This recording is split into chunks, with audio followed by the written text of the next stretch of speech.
전임 총장과 손준성 검사와의 관계는 매우 특별한 관계였습니다. 박지원 국정원장 입장에서는 까마귀 날자 배 떨어진 상황일 수도 있습니다.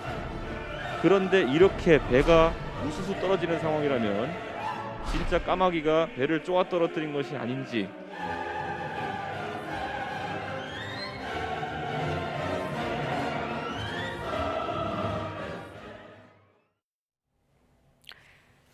네, 윤석열 검찰의 고발 사주 의혹을 더욱 짙게 만드는 정황들이 추가로 드러나고 있습니다.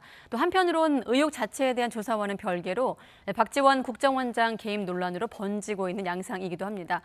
최초 의혹 제기에 정치적 의도가 있었던 건지 아니면 본질을 흐리려는 물타기 시도인지 얘기 나눠보도록 하겠습니다. 최진봉 성공회대 교수, 또 장성철 대구 가톨릭대 특임 교수 두 분 나오셨습니다. 네, 안녕하십니까? 안녕하세요. 자, 먼저 수사와 관련된 부분부터 짚어보도록 하죠. 공수처가 지난주 사흘 전에 한 11시간 대치 끝에 그때는 빈손으로 돌아왔는데 오늘은 그래도 순조롭게 진행이 됐습니다. 네, 그렇습니다. 아마 오늘은 처음에 시작할 때 약간의 의견 충돌은 있었지만 네. 대체적으로 김웅원 실에서도 협조적으로 했던 것 같고요. 그리고 이제 서로 그 키워드 검색을 하지 않고 문서를 하나하나 확인해 가면서 필요한 부분들, 즉 압수영장에 기록된 부분들을 압수하는 쪽으로 결론이 나면서 큰 무리 없이 3시간 정도의 압수수색이 이루어진 것 같습니다. 이제 중요한 건 이걸 분석을 해서 공수처에서는 분석이 끝나고 나면 관계자를 불러 조사를 하겠다고 그랬거든요. 일단 압수물이 의미 있는 부분이 있는지가 중요할 것 같고요. 의미 있는 내용들이 있다고 하면 그 내용 가지고 질문을 해야 되니까 일단 네. 압수물 분석이 먼저일 것 같고 그 분석이 얼마나 빨리 끝나느냐에 따라서 관계자들 김웅원이든 손준성 검사든 불러서 아마 조사를 하지 않을까 그렇게 예상이 된다고 말씀드릴 수 있습니다. 네, 지난번 이제 압수수색 이후 사흘이라는 시간이 흘렀고 또 의혹이 불거진 뒤로 한다면 이제 열흘 정도 시간이 흘렀거든요. 이렇다 보니 이제 자료 확보에 대한 회의론도 나오고 있는 게 사실인데 어떻게 보십니까? 김웅 의원이 얘기를 했죠. 공수처가 거의 한 3시간 정도 압수수색을 했지만 네. 가져간 것은 없다라고 얘기했거든요. 그렇다면 공수처가 저번에는 빈손으로 돌아갔고 이번에도 거의 빈손으로 돌아갔다라고 볼 수밖에 없을 것 같고요. 예. 이번에는 보좌진 PC 같은 경우에는 검색하지도 않았다는 겁니다. 결국 이제 압수수색을 통해서 얻을 수 있었던 것은 거의 없지 않았느냐라는 생각이 듭니다. 거듭 말씀드리지만 네. 저 4월 달에 벌어진 일 아니겠습니까? 김웅 의원 사무실은요, 5월 30일 이후에 이제 국회의원으로서 활동을 시작했기 때문에 약 한 2달 정도 전 공백의 기간이 있어요. 그렇기 때문에 지난해 4월. 그렇죠. 예. 그러니까 김웅 의원이 예를 들면 4월 3일 날, 8일 날 어떠한 행위를 했더라도 5월 30일 이후에 국회의원 회관에서 일을 봤기 때문에 2달간 있었던 일이 저 의원회관 사무실에서 벌어지진 않았을 것이다. 그렇기 때문에 자료를 확보하기는 어려웠을 것이다 라고 보여집니다. 앞서 압수물에 대한 의미 있는 분석이 있어야 한다고 보셨는데 조금 장 교수님하고 좀 다르거든요, 해석이. 그러니까 장 교수는 그렇게 얘기하는 거죠. 그 당시에 있었던 내용들이 없을 거라고 있는 그건 모르는 거죠, 이제. 왜냐면 기본적으로 본인이 쓰던 어떤 USB나 아니면 네. 내용들을 가지고서 여기서 작업을 했을 가능성을 전혀 배제할 수 없고 물론 공수처가 지금 어떤 내용들을 가져갔는지 모르는 상황이기 때문에 제가 예. 단정적으로 뭘 얘기할 수 있는 상황은 아니라고 보고요. 또 하나는 이제 그게 8월에도 이제 고소장 관련해서 그 본인이 또 작성했다고 얘기한 적이 있었거든요. 네. 그러니까 최강욱 의원에 대해서 고소한 부분, 이 부분에서 고소장 문제도 아마 이제 연관성 문제를 함께 볼 가능성이 있어요. 그래서 거기에 대해서 어느 정도 유의미한 게 나와 있는지 하는 부분들은 봐야 될 것 같습니다. 그거는 지금으로서는 물론 김웅 의원 측에서는 유의미한 자료를 가져간 적이 없다고 얘기하지만 네. 중요한 건 공수처가 정말 어떤 자료를 압수해 갔는지가 중요할 것 같고 그 내용들을 분석한 다음에 아마 얘기를 해야 되지 않나 이렇게 생각을 합니다. 아무래도 공수처가 이제 수사 시작에서 가장 중요하게 여겨야 될 대목은 발송인이 누구인가, 고발장의 발송인이 누구인지 그 규명에 좀 주력해야 될 것이다 이런 전망이 많은데 어떻습니까? 공수처가 이런 부분을 적시한 것으로 알려지고 있습니다. 고발장의 작성자가 손준성 검사가 아니라 제3자일 것이다라고 이제 알려지고 있거든요. 이런 대목들은 좀 어떻게 볼 수 있을까요? 그거는 이제 두 가지 의미가 있는 것 같아요. 하나는 손준성 검사뿐만이 아니라 대검의 수사정보정책관실이 네. 조직적으로 좀 관여했지 않았을까라는 의문을 좀 파악해 보려는 네. 것이고 또 하나는 손준성 검사가 다른 제3자 검사에게 지시를 했다면 어느 정도 직권남용죄를 걸 수가 있습니다. 이 두 부분에 대해서 공수처는 하나의 여지를 두고 영장에다 기록한 거지 공수처 관계자도 얘기했어요. 누구를 특정을 해가지고 우리가 영장에다가 기재한 것은 아니다라고 해명한 바가 있습니다. 그러니까 가능성을 열어두고 네. 제3자라고 규명을 한 것이다, 규정을 한 것이다라고 보시는 건데요. 네. 그렇죠. 그러니까 가능성을 놓고 보는 건데 뭐 왜냐하면 손준성 검사가 그런 얘기는 했어요. 본인이 그러니까 직접적으로 인터뷰는 안 했지만 나는 고소장을 작성한 적이 없다라고 얘기를 했거든요.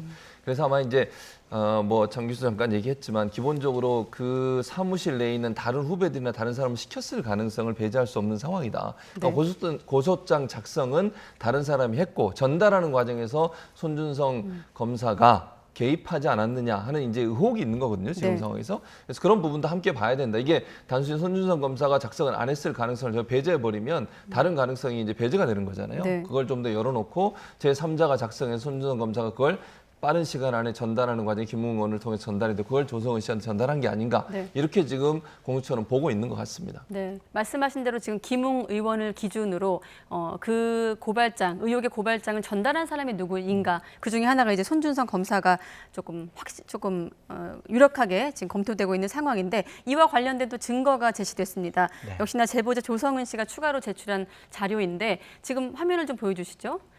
이른바 손준성 보냄 그 의혹 속에 메신저 속에 그 프로필과 실제 손 검사가 쓰고 있는 메신저의 프로필이 동일하다, 이런 주장이 나왔습니다. 그렇죠. 손준성 검사의 전화번호를 갖고 그리고 손준성 검사와 텔레그램에 친구를 맺고 있는 네. 기자가 한번 이렇게 확인을 해봤더니 네. 우리 누구죠? 그 제보자가 그 받은 파일하고 프로필 사진이 같다는 거예요. 그렇다면은 결국엔 저희가 그냥 합리적인 추측은 네. 손준성 검사가 김웅 의원에게 고발장이든 아니면 어떠한 첨부 자료든 이것은 보낸 것은 맞는 것 같다라고 추측해 볼 수 있을 것 같아요. 네. 그러니까 이 부분과 관련해선 기본적으로 손준성 검사도 아니 내가 보내지 않았어요라고 한 번도 부인한 적이 없어요.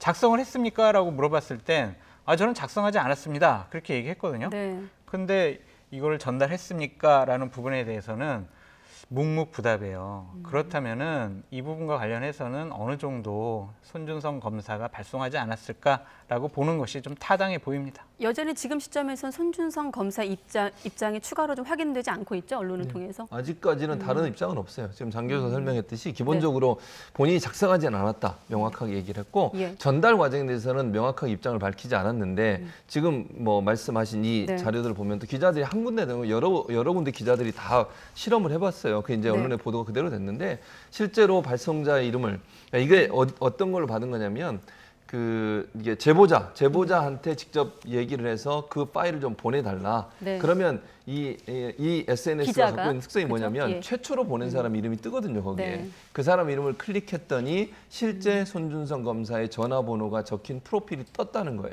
잠시 이해를 돕게 제가 잠시 끼어들면 우리가 많이 쓰는 그 노란색 SNS 있잖아요. 그렇죠. 그것과 지금 의혹이 제기되고 있는 이 텔레그램과는 좀 방식이 다르지 않습니까? 예, 그렇죠. 노란색 그 SNS 같은 경우는 전달된 사람이 노출되지가 않는데 예, 맞습니다. 이번 같은 경우는 이제 노출되기 때문에 그렇죠. 이런 얘기가 나오고 맞습니다. 있는 거죠. 최초로 발송한 사람 이름이 뜰 수밖에 없고 그 이름을 클릭했더니 손준성 검사의 프로필로 가고 거기에 예. 기록되어 있는 전화번호도 현재 손 검사가 쓰고 있는 전화번호 그대로다는 거죠.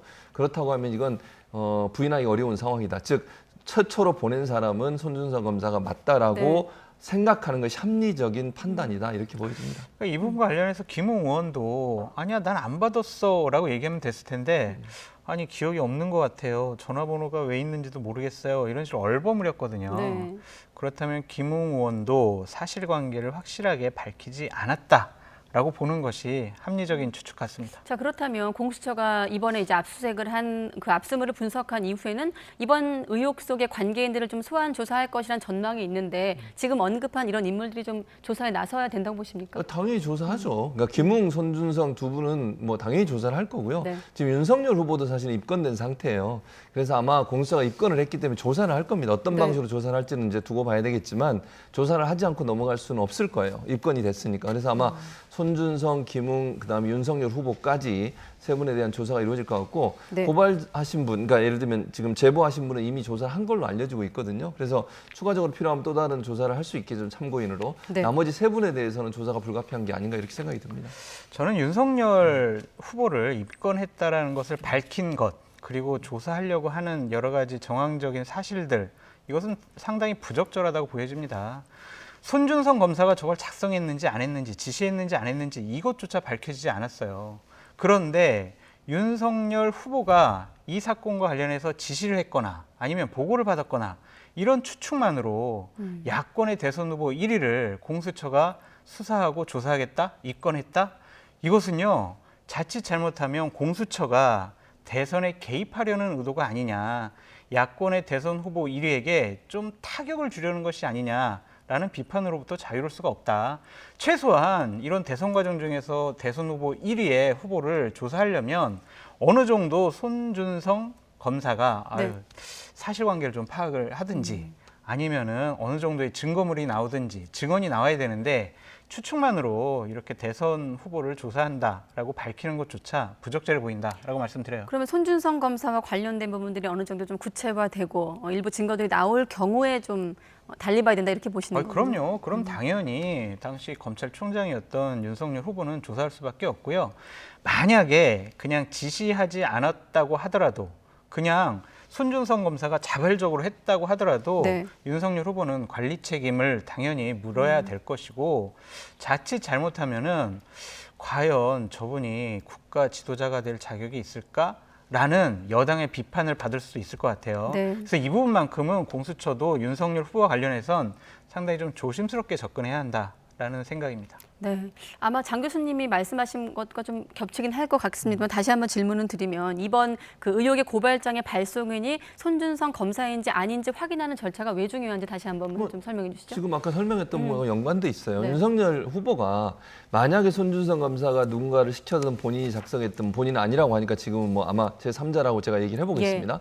작성해서 본인이 이걸 김웅 의원에게 전달했고 그게 국민의힘에 전달됐다고 하면 그 책임, 만약 그게 다 확인됐다고 하면 그렇다고 하면 윤석열 후보의 책임이 전혀 없다 이렇게 볼 수 없어요.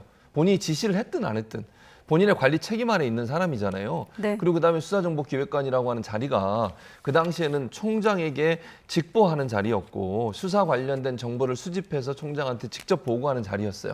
관계가 없다? 만약에 이런 일을 하면서 총장한테 보고도 안 하고 예컨대 자기가 자체적으로 이걸 했다? 그것도 사실은 이해가 좀 안 돼요. 손준성 검사가 그러면 혼자 독단적으로 만약 했다고 하면 지금은 뭐 그게 명확하게 밝혀지지 않았으니까 제가 단정적으로 얘기할 수 없지만 네. 그런데 그걸 혼자 했다? 그건 좀 상상이 어렵다고 저는 봅니다. 이거는 엄청나게 큰 파장이 있을 수 있는 얘기예요. 검찰에서 그것도 대검에서 야당에게 어떤 여권과 관련된 사람들의 고발을 하라고 사주를 했다. 이거는 정치적으로 엄청난 부담이 되는 사건입니다. 이걸 어떻게 손준성 검사 혼자서 결정해서 할 수 있겠습니까? 그래서 이게 사실로 밝혀지면 네. 윤 후보 입장에서는 상당히 비판을 면치 못하고 책임도 면치 못하는 상황이 될 것이다. 그렇게 봅니다. 네, 공수처의 어떤 수사 과정과 또 대검에서도 조사가 이루어지고 있기 때문에 한번 지켜보기로 하고 오늘 언론에서 주로 이렇게 표현하더라고요. 불똥이 튀었다. 박지원 국정원장과 그러니까 이제 제보자 조성은 씨 발언으로 이제 논란이 불거진 건데 이 보도 3주 전에 박지원 국정원장을 만난 사실을 이제 해명하면서 나온 발언인데 파장이 좀 계속될까요? 크죠. 그러니까 조성은 씨의 말을 옮기자면 사실 9월 2일이라는 날짜는 우리 원장님, 이게 박지원 원장입니다. 우리 원장님이나 제가 원했던 상의했던 날짜가 아니거든요라고 얘기했거든요. 그렇다면은 이거는 조성은 씨가 내가 뉴스버스라는 언론사에다 이걸 제보할 건데 네. 이것을 박지원 국정원장 상의를 했고 박지원 국정원장은 그 날짜가 아니라 좀 뒤에 하든지 뭐 어떻게 다른 날짜를 서로 상의해서 합의를 봤는데 뉴스버스에서는 그냥 자기들 마음대로 이렇게 언론에다가 기재를 했다라고 이제 말을 한 거잖아요. 네. 그렇다면은 이 조성은 씨의 발언에 의하면 확실하게 박지원 국정원장과 이 사건을 상의했다라고 볼 수밖에 없습니다. 그러나 조성은 씨는 다시 해명을 했어요. 인터뷰 중에 얼떨결에 얘기를 했습니다. 이렇게 얘기를 했으니 예. 이 부분도 분명히 다시 한번 조사가 필요한 부분이다라고 보여지는데 네. 어쨌든 처음에 얘기했잖아요. 우리 원장님하고 내가 원했던 그런 날짜가 아니에요. 처음 진술이 맞다라고 보여집니다. 자, 그럼 말씀하신 김에 조성은 씨 목소리를 한번 들어볼까요? 어떻게 반박했는지. 앞서 이제 인터뷰, 논란의 인터뷰는 SBS였다면 지금은 다른 언론과 또 해명을 했거든요. 한번 들어보도록 하겠습니다. 저는 이 사건을 박지원 원장과 이제 연계시킨 자체 굉장히 당도 우습게 된다고 생각하는 게 이미 2020년 4월 3일 날 범죄를 저지르지 말았어야죠. 이 사실은 이 범죄 사실은 2020년 4월 8일 날 예. 선거 범죄가 이미 종료된 사건입니다. 예. 네, 이제 논란이 불거지자 이렇게 해명을 한 거고 박지원 원장도 헛다리를 짚은 것이다라고 밝히고 있습니다. 그렇게 얘기하고 있어요. 그러니까 이 문제는 뭐 서로가 다 아니라고 얘기를 하고 있기 때문에 네. 특별한 증거가 나오지 않으면 사실 수사를 하거나 조사하기는 아직은 좀 이르다고 이렇게 생각이 듭니다. 지금 장 교수가 얘기했던 것처럼 그 말 한마디가 사실은 오해를 불러일으킬 수 있는 요소가 분명히 있어요. 그러니까 뭐 여기 보면 원장님과 나는 이렇게 얘기를 하니까. 근데 이제 여기에 대한 추가적인 증거가 없다고 하면 이걸 수사로 들어가기는 상당히 어려울 겁니다. 예컨대 뭐 지금 손준성 검사가 보내고 김웅 의원이 받았다고 하는 이건 자료가 어느 정도 있기 때문에 수사가 들어갈 수 있지만 네. 이 부분은 이제 말 하나만 한마디만 가지고는 수사하기 어려운 상황이 되거든요. 그래서 아마 추가적으로 만약에 야당이 이 부분에 대해서 더 많은 것들을 제시하거나 다른 증거들이 있지 않으면 그 조성은 씨나 이제 박지원 원장은 그런 얘기를 하는 거죠. 이 사건이 이루어졌던 즉 문서를 보냈던 것은 작년 4월인데 그리고 나서 한참 지나서 만났던 뭐 예를 들면 8월에 만난 거잖아요. 올 8월에 만난 거잖아요. 네. 그게 직접적인 연관이 있느냐라고 지금 부인을 하고 있는 상황이고 뭐 박지원 원장도 강하게 지금 부인하고 있는 상황입니다. 그래서 현재 상황으로서는 이제 의혹만 있는 상황이고 그것이 어떻게 이제 밝혀질지는 지켜봐야 될 것 같습니다. 아니, 그러니까 박지원 국정원장과 조성은 씨가 얘기한 거는 그 사람 얘기들은 그대로 믿어야 되고 그러면은 여권 같은 경우에 윤석열 총장과 관련해서 아무런 연루된 정황이 없는데 이거는 윤석열 총장 책임이야라고 이게 정치 공세를 하는 거는 맞습니까? 우리가 범죄를 증명함에 있어서 관련 당사자의 증언이 가장 유력한 증거가 될 수밖에 없습니다. 조성은 씨가 본인이 분명히 얘기했잖아요. 나는 우리가 원했던 그 날짜가 아니다라고 얘기를 하지 않았습니까? 그렇다면 이 부분은 박지원 원장과 조성은 씨가 이 사건과 관련해서는 논의를 했을 것이다 라고 추측하는 게 합리적이고 나중에 문제가 확대되고 문제가 더 커질 것 같으니 아유 이거는 제가 얼떨결에 말한 겁니다. 그리고 박지원 원장은 헛다리 짚은 겁니다. 수사해보면 안다라고 했잖아요. 좋아요. 그럼 공수처에서 가감 없이 국정원장에 대해서 조사를 시작해야 된다라고 말씀드립니다. 그러니까 지금 장 교수가 얘기하는 장 교수도 늘 얘기하잖아요. 지난번에 윤석열 총장과 관련해서 이 문제 나왔을 때 의혹만 있다. 저한테 뭐 최 교수님 의혹밖에 없지 않습니까? 이건 증언이 있잖아요. 그러니까 증언이라고 하는 건 본인이 한 얘기잖아요. 네. 그러니까 그게 이 하나 한마디만 가지고 모든 범죄 행위가 증명됐다고 볼 수 없잖아요. 그리고 이런 예를 들어서 이 한마디만 가지고서 수사를 들어가면 만약에 다른 증거 없이 내가 아까 얘기했잖아요. 다른 증거가 제시가 되거나 또 다른 어떤 증거가 있으면 그거에 대해 수사를 들어갈 수는 있어요. 근데 조성은 씨 말 한마디만 가지고 이 말 한마디 했으니까 연관하고 조정을 했을 거다 아니면 개입을 했을 거라고 단정적으로 얘기할 수 있는 상황이 아니고 윤 후보 관련해서는 지금 여러 가지 그 정황들이나 자료들이 많이 있잖아요. 그리고 손준성 검사가 검찰청에서 수사정보기획관으로 일을 했고 그 연관성은 우리가 충분히 의혹을 제기할 수 있는 부분이 있다고 생각해요. 그러니까 야당이 지금 예컨대 정치적으로 박지원 원장하고 조성은 씨에 대해서 예를 들면 공세를 한다. 그럼 네. 정치적으로 할 수 있다고 저는 생각해요. 그러나 이게 공수처가 만약에 이 말 한마디만 가지고 수사를 할 수 있을 거냐 하는 부분에서 제가 문제를 제기하는 거예요. 제가 좀 말씀드리고 싶은 건 네. 공수처가 김웅 의원 씨를 압수수색을 할 때 그 당시에는 어떠한 증거 자료가 명백하게 나타나지 않았었어요.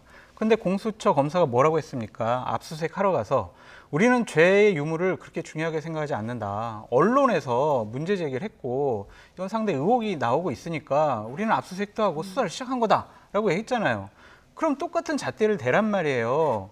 박지원 국정원장과 관련해서 당사자의 핵심 증언도 나와 있고 여러 가지 뭐 사진도 나와 있고 그러니 공수처가 언론에서 문제를 제기하고 있으니 공수처가 수사를 해야 된다. 똑같은 잣대로 수사를 해라라고 말씀드리고 아니 증거가 싶습니다. 똑같지가 않잖아요. 지금 두 사안이 제가 아까도 여기까지만, 말씀드렸잖아요. 네, 듣고. 그러니까 윤석열 후보와 관련된 거는 고소장이라든지 아니면 여러 증거 자료라든지 판결문 이런 부분들이 다 공개가 됐고 그게 어떻게 윤석열 총장과 관계가 그러니까 윤석열 총장과 직접적인 연관이 있는 건 아직은 모르죠. 그러니까 손준성 검사가 보낸 거 이런 자료들은 상당히 여러 가지로 의문이 많은 자료들이 네. 많아요. 그러니까 그거는 지금 현재 조성은 씨가 했던 말 한마디하고는 전혀 무게감이 다르다는 얘기를 하는 거예요. 그러니까 정치적으로 야당이 공세를 할 수 있지만 공수처가 이 말 한마디만 가지고서 수사를 들어가기는 어려울 거라고 얘기를 하는 것이고 저는.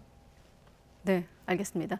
자, 아무래도 사실 이번 우리가 대담하고 있는 주제는 고발 사주 의혹입니다. 여기와 본질에서는 좀 어긋나 있습니다만 아무래도 제보자가 언급을 했기 때문에 국정원장 개입이라는 어떤 변수가 등장을 했습니다. 그렇다 보니 야당에서도 파상 공세를 하고 있거든요. 해명이 필요하다면서 야당과 여당의 입장 한번 듣고 또 두 분과 이어가도록 하겠습니다. 박지원 국정원장 입장에서는 까마귀 날자 배 떨어진 상황일 수도 있습니다. 그런데 이렇게 배가 우수수 떨어지는 상황이라면 진짜 까마귀가 배를 쪼아 떨어뜨린 것이 아닌지 이제 까마귀도 해명을 좀 해야 될 그런 상황입니다. 박지원 원장이 국정원장에 취임한 것은 지난해 7월입니다. 박지원 국정원장이 미래에서 오는 터미네이터도 아니고 무슨 그 고발 사주 사건을 공작을 한단 말입니까? 아무래도 이번 고발 사주 의혹 이후에 이제 국민의힘은 조금 수세에 몰렸다가 이제 새로운 변수가 등장하다 보니까 실제로도 윤 전 총장 측도 이번 두 사람 만남에 대해서 강한 의심을 품고 있는 게 사실이고요. 여당 같은 경우는 지금 엉터리 삼류 정치 소설이다라고 대응하고 있습니다. 자, 이와 관련된 두 분의 얘기를 각각 듣고 다음 주제로 넘어가도록 하겠습니다. 그러니까 지금 여당은 야당 윤석열 후보를 향해서 네. 고발 사주 의혹을 강하게 제기하잖아요. 그럼 이제 야당은 여당과 박지원 원장에 대해서 제보 사주 의혹을 제기하고 있는 겁니다. 이것은 저는 상당히 서로 무리가 있다고 보여져요. 윤석열 후보가 어떠한게 관련이 되어 있다. 정황적인 증거가 아무것도 없어요. 그냥 단순히 그때 당신은 손준성 검사의 상관이었잖아. 그러니까 분명히 보고나 지시를 했었을 거야. 그러니까 당신은 후보 자격이 없어. 라고 지금 여당이 얘기한 거거든요. 네. 야당도 좀 마찬가지입니다. 둘이 만나가지고 밥 먹었다고 아예 국정원장이 정치 공작했구나. 라고 지금 공격을 하고 있는데 저는 둘 다 상당히 무리가 있는 정치 공세를 펴고 있다. 이것을 보는 국민들께서는 상당히 좀 언짢아할 것 같다라고 말씀드립니다. 저는 그러니까 우리 장 교수의 말의 앞부분은 저는 동의가 안 되고 뒷부분에 그러니까 밥 한 번 먹었다고 그걸 가지고 이렇게 정치 공작이라고까지 몰면 안 된다고 생각해요. 예를 들면 두 사람이 만난 게 이상하다 그렇게 얘기할 수 있다고 봐요. 그러니까 정치적으로 봐서 네. 이 민감한 시점에 두 사람이 왜 만났느냐 그러면 그 부분에서 밝혀라 그렇게 얘기할 수는 있지만 정치 공작이라고 하면 아예 그냥 없는 것을 만들어내거나 이래가지고 그걸 어려움에 다른 상대 진영을 어려움에 빠뜨리려고 하는 의도를 갖고 했다고 볼 수밖에 없는 건데. 지금 현재 만약에 이제 정말 백보양보해서 야당이 주장하는 것처럼 이 제보자라는 분이 박지원 원장을 만나가지고 뭔가 상의를 했다면 이미 보내진 건 다 끝난 거고 그걸 밝힐 거냐 말 거냐에 대한 상의일 수 있어요. 만약 했다면 그건 저는 모르겠어요. 지금은 두 분 다 안 했다고 하니까 그건 뭐 사실관계 확인이 안 돼요. 근데 만약에 두 사람이 뭘 논의했다 하더라도 이걸 그럼 제보할까요 말까요? 이걸 공개할까요 말까요? 이 정도 문제 아니었겠습니까? 예를 들면 그 자리에 만들어지고 손준성 검사가 만약 만들었다고 하면 또는 다른 분이 만들어서 손준성 검사에 전달해서 김웅원한테 왔다고 하면 이미 그건 다 지난 일이에요. 사실은 만난 시점으로 본다고 하면. 그래서 이거를 정치 공작이라고까지 얘기하는 건 너무 지나친 공세고 뭐 정치적으로 저는 의문은 뭐 제기할 수 있다고 생각해요. 민감한 사안에 왜 두 사람이 만났느냐? 그건 뭐 충분히 제기할 수 있고 정치적으로는 다만 이게 너무 정치 공작으로까지 보는 것은 좀 지나친 공세라고 저는 봅니다. 근데 그거는 여당이 먼저 공격을 했어요. 윤석열 후보와 아무런 연관이 없다라고 지금 정황적인 증거가 없는데도 윤석열 후보까지 사퇴해라. 이런 식으로까지 공격을 하고 있잖아요. 네. 여당이 먼저 과한 비판을 했다라고 말씀드립니다.